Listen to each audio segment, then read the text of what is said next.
Hello, I'm Gary from Fireblade Software. In this video I wanted to show you some of the combat features in Abandoned Ship. The world in which the game is set is one full of conflict, so as you navigate the seas undertaking quests and events you'll eventually end up in battle. We'll start by moving the crew around the ship into the best positions. The crew are class based, so doing this means we'll get a bonus.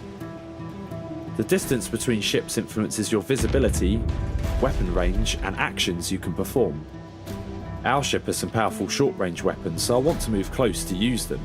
If I aim at their masts, it could slow them down. One weapon that could help here is our mortar, as this version fires flaming ammunition. We've caused a fire on the enemy deck.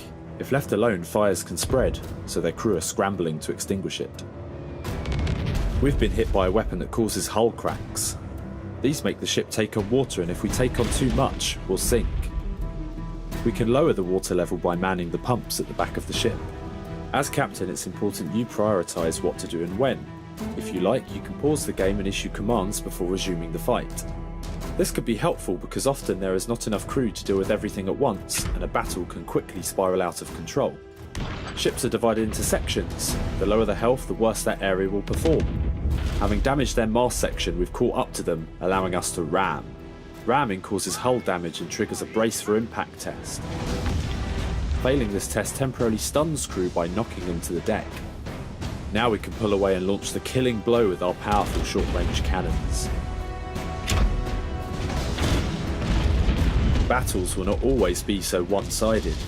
Over the course of the game you'll be pushed to the limit, surviving on the edge, but triumphing against the odds will lie in your decisions as a captain.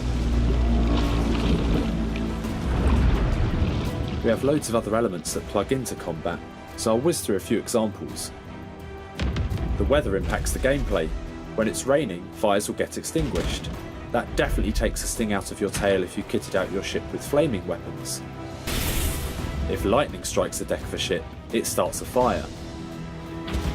In a storm there are tidal waves.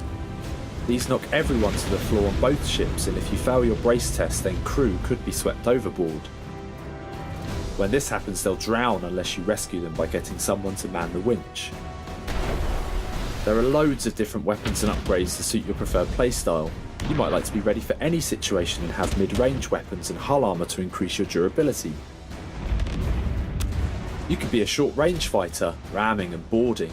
If you like to do this, then it will be worth investing in harpoons that stop the enemy from fleeing, plus hull spikes which cause extra damage when ramming.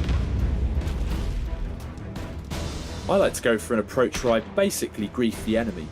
By supplementing your ship with weapons that stun your opponent, you can really mess with their plans, stopping them from moving, reloading, repairing or healing. These weapons tend not to deal damage directly, but they just give the enemy something else to contend with. And as long as you're dictating the battle and the enemy reacting to you, your chances of victory are high. If you prefer to keep your distance and use long-range weapons, it's good to purchase an upgraded crow's nest so your visibility of the enemy is improved and you can snipe more effectively. Of course, when you fight in a foggy area, your visibility is massively affected. Where you fight can also have an effect on the battle. Combat in special Arctic maps means you could sustain hull damage from crashing into icebergs, although you can mitigate this by purchasing an icebreaker. I'm so excited to tell you about everything else in the game, and over the coming weeks we'll talk more about the exploration side, what happens if your ship sinks and you're stranded or in a lifeboat, and of course the big sea monster we teased in our announcement trailer. Thank you for watching and see you next time.